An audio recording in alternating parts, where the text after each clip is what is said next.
Hello everyone, welcome back. From the previous video, that's part 1, we looked for the mean. We were able to calculate the mean using the total of all the values, all the resistors here, the total of all that, which was this, and then the number of resistors here, which is that one. So we divided this by that, and that gave us that. Now, our next task is to plot or draw the histogram. And this is how we are going to do it. We will get the histogram done using the data points here, that is the resistors and the frequencies. So without wasting time, I'm going to select the resistors and the frequencies, their respective frequencies, and then click on this tab, the insert tab here, and then click on recommended charts. And actually this is the chart I'm looking for, so I would say okay to that. Now I have to do some changes to this chart. What I'm going to do is to close the gap between the bars here. So to close the gap between the bars, I will just right click on one of the bars and select format data series. And you see gap width, I'm going to close the gap width here. I'll just click and close it to 0 and everything becomes like that. But we can't really see the border lines here. So to make the border lines between the bars visible, let's click on this cap here, this paint here.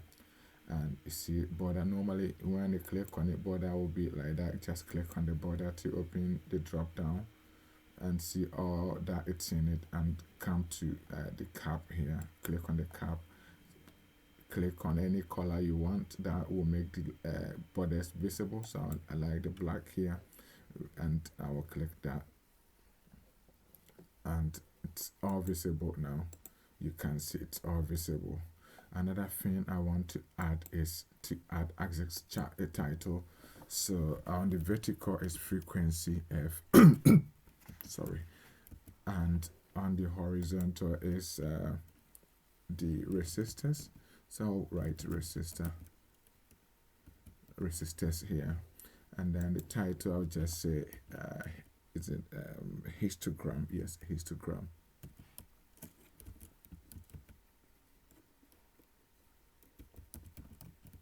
So I've got that one also done. So we've got this chart nicely done. There are other things you can do. You can change the style, design, and so on, but I will leave it this way because of time. I will leave it that way and drop this down here. Now the next thing in line is frequency polygon.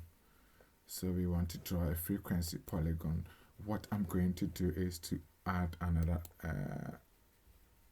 row here. So I will say insert, and what I want to do actually is to copy this and take it, or cut. I'm going to cut it and take it a step up, just one step up, because I wouldn't have time to draw to write down this numbers again, this frequency, and that is what I should have done. But maybe as you watch this video, and if you have time you want to do it that way, that's fine.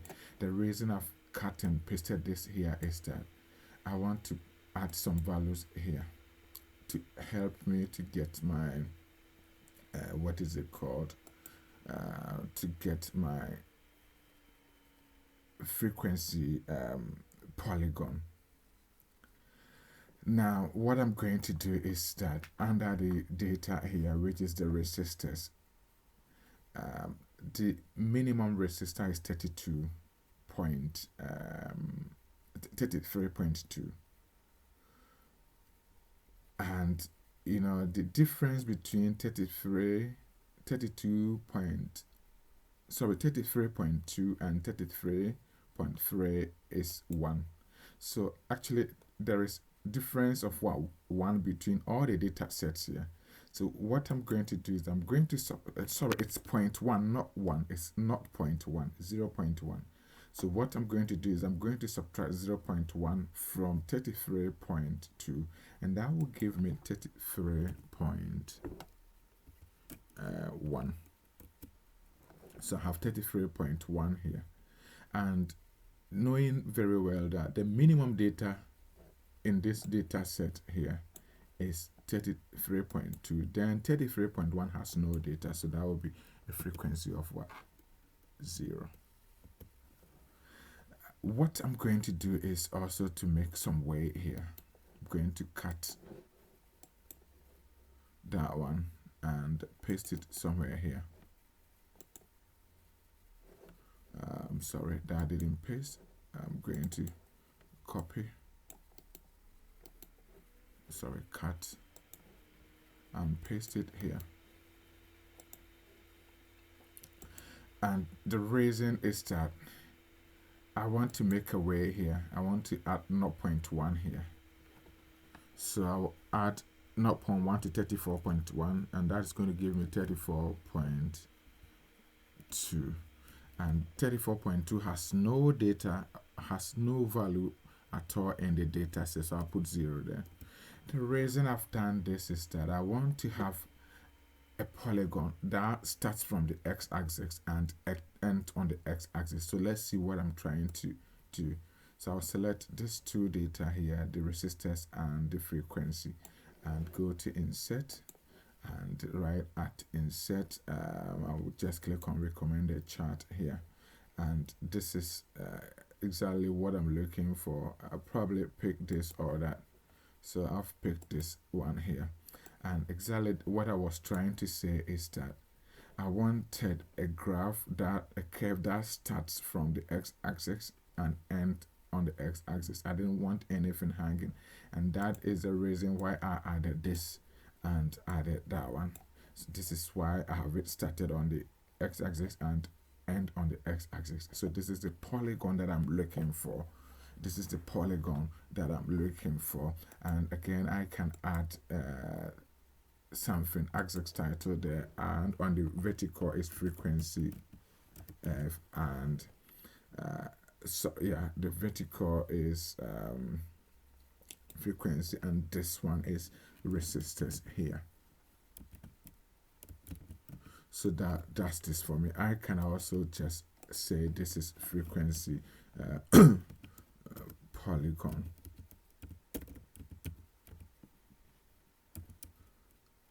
And that's it for me nicely. So we are done with the frequency polygon, and that is one thing done here now. So the frequency polygon is done nicely. The next thing that we want to do is we want to get the ogive drawn, and the ogive we will use cumulative frequency. We will use cumulative frequency. So what I'm going to do is that for the cumulative frequency, it's a matter of adding all the frequencies together in that order. So I'm going to start with equal to, and then I'll select that one here, and that is 0, and equal to this one here plus this one there, and that gives me 4. And I have to add this one to 9, and so on here. So here I would, on this where I have my cursor, it's supposed to be 4 plus 9. I need to go on, but I'm not going to do that. It's going to take me time, so I'm going to use Excel to do that for me. I'm going to step back here, double click here, and Excel knows it, and it's done it for me. I don't want this one here, so that is done it nicely for me. I've got my cumulative frequency. So with this one, the cumulative frequency and the data points here, I should be able to get my what is it called? I should be able to get my ogive, I should be able to get my ogive here, and that's what I'm going to do. Should be able to get my ogive. So I'm going to select my ogive, and so I'm going to select this data points here, and then get my graph done. So I will select this one up to there, and then select this up to there,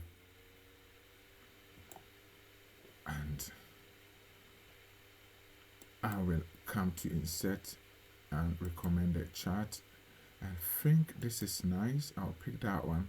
Otherwise, if I don't want that one, I'll click on all charts here and go to scatter graph, and I think maybe that also looks very beautiful. That looks very beautiful. I think that one, and then we can select it, and it's done it for us. We can actually change the style. We can change the style, and or you can even come here and get the grid lines put into it there, and you get a nice graph. You can add this one to it. That is what is it called? So the vertical will be cumulative frequencies. I'll say CM, and that one here, sorry, I would say CF, not CM. I would say CF, and here it's going to be resistors, and here I would say ogive. I would say ogive, and I've got it done nicely. I've got it done nicely. So this is what I'm looking for. Now to get the mean, the data is up to 100. So sorry, the median. So what we can do is to actually pick a line from here, put it from between 40 and 60 is 50. I think it's supposed to go up a bit. Somewhere there will be okay. Somewhere there.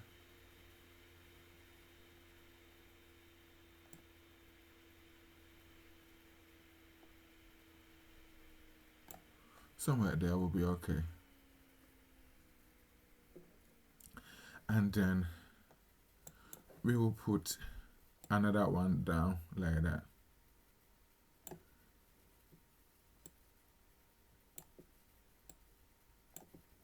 So we can trace our ogive to be somewhere here. Maybe I think around about maybe 33 point maybe 55 or so, and that gives us our median, and it's so nice. You can see how it's done.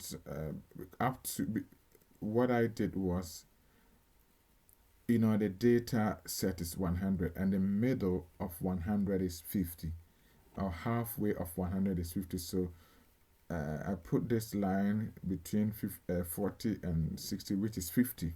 Okay, and then I traced it to the curve and I dropped it down, and that gave me the median on the graph. So thank you very much everyone for watching, and this is